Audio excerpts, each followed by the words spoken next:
Hello everyone, hope you all are fine. Today we have week number 13. In this week we will cover lecture number 20. The main topic for this lecture is database connectivity. इस lecture में हम database बनाएंगे। Database किस तरह बनाते हैं हम ये विजुअल स्टूडियो में, और इस डेटाबेस में हम टेबल क्रिएट कर लेंगे। टेबल किस तरह क्रिएट होते हैं, लॉगिन फॉर्म जो कि डेटाबेस के साथ कनेक्टेड होते हैं, तो वो हम रजिस्ट्रेशन फॉर्म जिसके थ्रू हम डाटा इंसर्ट करेंगे, ये हम पढ़ेंगे आज के लेक्चर में।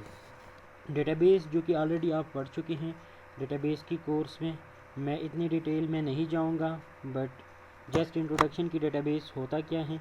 Database is an organised collection of data. A database management system means DBMS provides mechanism for storing, organizing, retrieving and modifying data.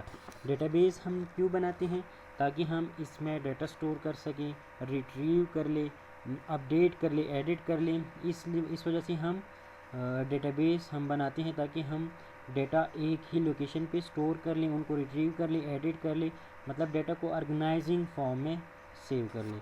Today most popular database management system manage relational databases which organize data simply as tables with rows and columns.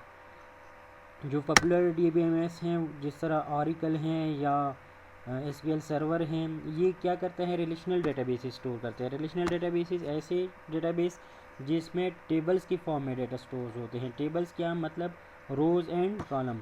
Some popular DBMS और Microsoft SQL server and Oracle database. अच्छा, हम database किस तरह बनाते हैं visual studio में।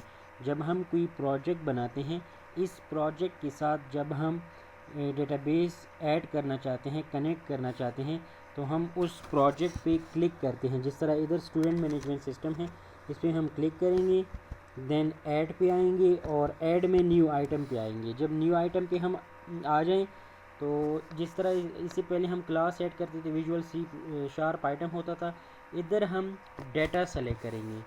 Data select करने के बाद इधर सर्विस बेस्ड डेटाबेस ऐड करेंगे। इधर डेटाबेस का नाम और ऐड, आप डेटाबेस का नाम कुछ भी रख सकते हैं। तो जब आप ऐड पे क्लिक करेंगे तो डेटाबेस ऐड हो जाएगा। कब, जब आपने SQL सर्वर और लोकल DB इंस्टॉल किया हो।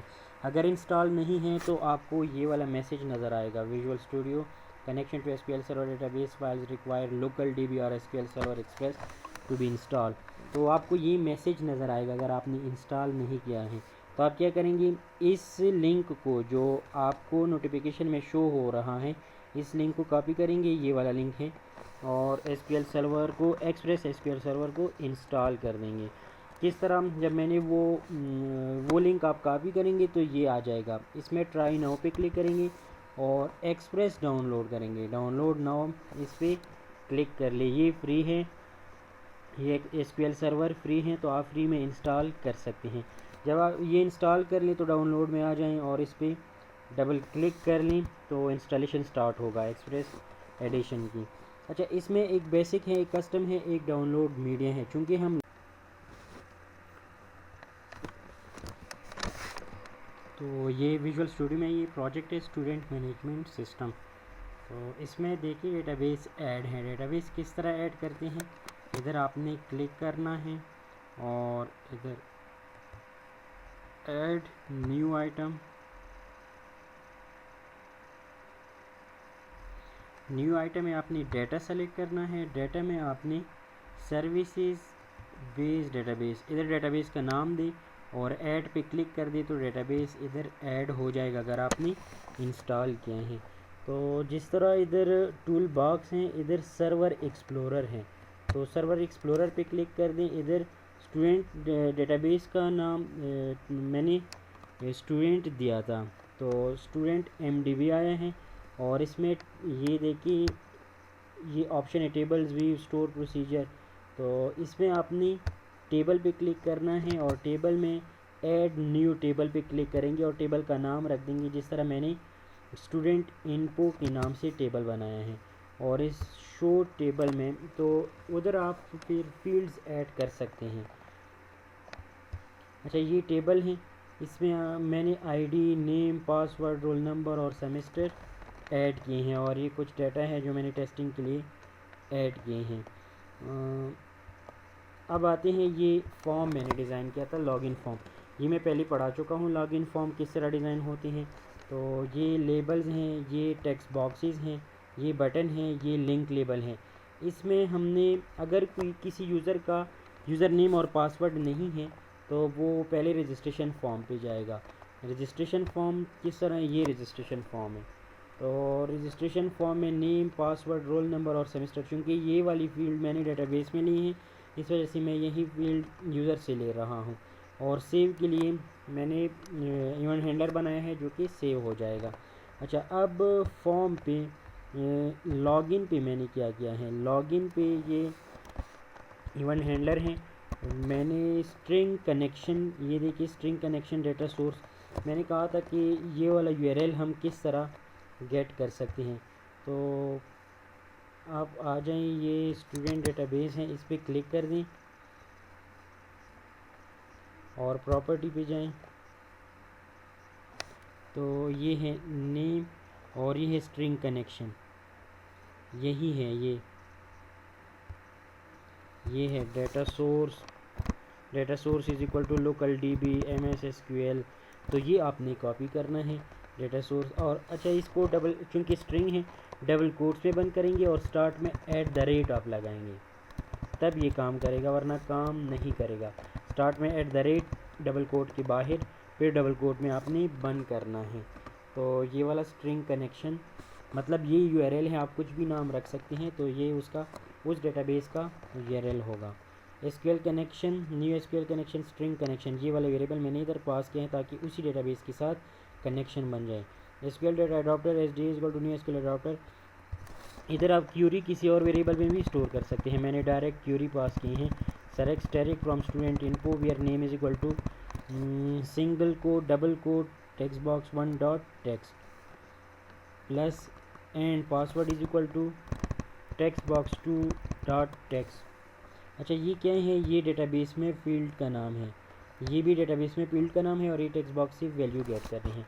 तो डेटाबेस आप पढ़ चुके हैं, क्यूरी आप मेरे ख्याल में आप समझ सकते हैं कि ये सेलेक्ट का क्यूरी है। तो ये वो रो सेलेक्ट कर देंगे जिनका नेम और पासवर्ड इधर जो कुछ आपने इंटर किए हैं टेक्स्ट बॉक्सेस में उससे मतलब एग्जैक्टली वही है।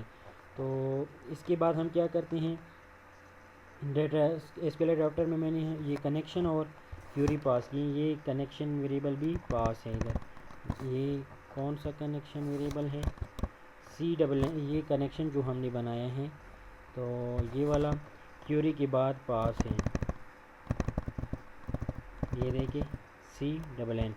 तो कनेक्शन के बाद हमने क्या किया है, डाटा टेबल का वेरिएबल बनाया है ताकि वो वाला डाटा जो सेलेक्टेड है वो टेबल के फॉर्म में आ जाए। SDA.fill DT, मतलब हमने ये डाटा टेबल फिल किया है उन डाटा से जो इस SDA एसक्यूएल डेटा अडॉप्टर में आ चुके हैं। तो वो फिल हो जाएगी और रो के फॉर्म में अब हम चेक कर रहे हैं कि रो काउंट कर रहे हैं इस DT टेबल में। तो रो काउंट कर रहे हैं, अगर ग्रेटर देन 0 है तो मतलब वो रिकॉर्ड सेलेक्ट हो चुके हैं, नाम और पासवर्ड करेक्ट हैं। अगर ग्रेटर देन 0 नहीं है मतलब 0 है तो वो आप गलत इंफॉर्मेशन एंटर कर चुके हैं, मतलब नेम और पासवर्ड में कोई भी गलत हो सकता है।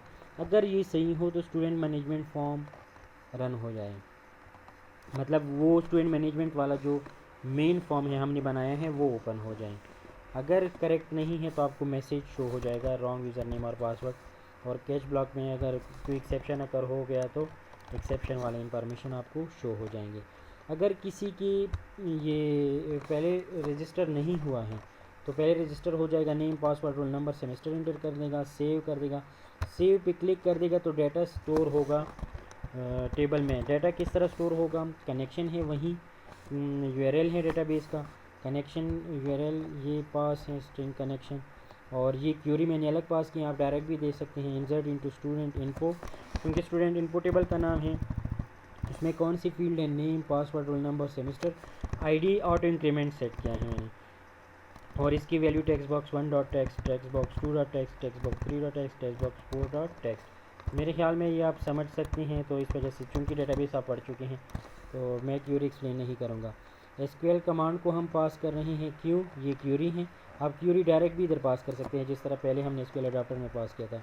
और ये कनेक्शन वेरिएबल है तो ये इधर पास है। इससे कनेक्शन हम ओपन कर रहे हैं और int i equal to cmd dot execute non query. तो cmd ये कमांड का ऑब्जेक्ट है, ये क्यूरी एग्जीक्यूट हो जाएगा। अगर क्यूरी सक्सेसफुली एग्जीक्यूट हो जाए तो क्या होगा, आई रिटर्न कर देगा, मतलब इंटीजर वैल्यू 1 रिटर्न कर देगा। अगर सक्सेसफुली एग्जीक्यूट नहीं हुआ तो 0 रिटर्न कर देगा। तो हम ये शो कर रहे हैं कि अगर इक्वल टू 0 नहीं है तो रिकॉर्ड सक्सेसफुली सेव्ड हो गया। अगर 1 रिकॉर्ड सेव होगा, चूँकि डेटा टाइम 1 होगा तो 1 रिकॉर्ड सेव नज़र आएगा। अगर 0 रिटर्न हुआ तो सक्सेसफुली सेव नहीं होगा, कनेक्शन में कोई प्रॉब्लम हो सकता है। अच्छा, अब मैं इसको रन करता हूँ। पहले मैं इसको रन करता हूँ, आप आउटपुट देख लें।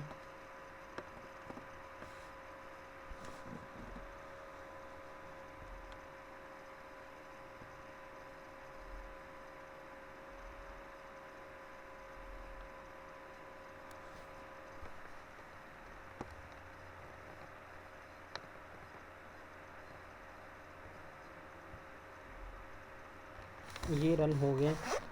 फॉर एग्ज़ाम्पल मेरा कोई रजिस्ट्रेशन वो नहीं है ये, तो मैं न्यू रजिस्ट्रेशन पे क्लिक कर दूंगा तो इससे क्या होगा, रजिस्ट्रेशन फॉर्म ओपन हो जाएगा। नेम में मैं क्या इंटर कर दूं, फॉर एग्ज़ाम्पल मैं रजिस्टर कर रहा हूं मजीद को, तो मजीद नेम हो गया। पासवर्ड इसका 1 2 3 कुछ भी हो सकता है। तो आप इसको पासवर्ड टेक्स्ट बॉक्स भी सेट कर सकते हैं जो कि विजिबल नहीं होगा। रोल नंबर इसका 4, सेमेस्टर इसका 6 सेट कर देता हूँ, सेमेस्टर 6। तो जब मैं सेव पे क्लिक कर दूँगा तो अब आ जाएगा कि रिकॉर्ड सेव हो गया या नहीं। 1 रिकॉर्ड सेव, तो 1 रिकॉर्ड सक्सेसफुली सेव हो गया। अच्छा, अब इधर आप डायरेक्ट लॉगिन पे भी जा सकते हैं। इधर आप कोड कर लें कि इसके बाद ये वाला लॉगिन में जाएं। अच्छा, अब डेटाबेस में देखते हैं कि मजीद इंसर्ट हो गया या नहीं। तो मैं इसको रिफ़्रेश करता हूँ, तो इसको रिफ़्रेश करने के बाद ये मजीद 1 2 3 4 ये वाले आ गए।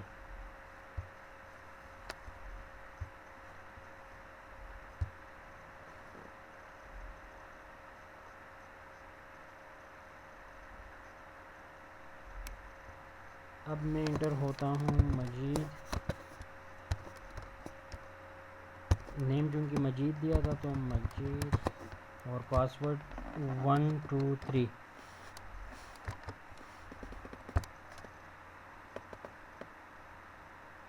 देखिए लॉगिन फॉर्म आ गया। नहीं, लॉगिन से हम सक्सेसफुली लॉगिन हो गए। स्टूडेंट मैनेजमेंट सिस्टम जो कि मेन फॉर्म है ये आ गया। और नेक्स्ट लेक्चर में हम इस ग्रिड व्यू को डिटेल में पढ़ेंगे और इस फॉर्म में हम रन टाइम डेटा किस तरह सेट कर सकते हैं। वो वाला डेटा इधर किस तरह आ चुका है, हम सेलेक्ट वाली क्यूरी नेक्स्ट लेक्चर में पढ़ेंगे। Thank you very much.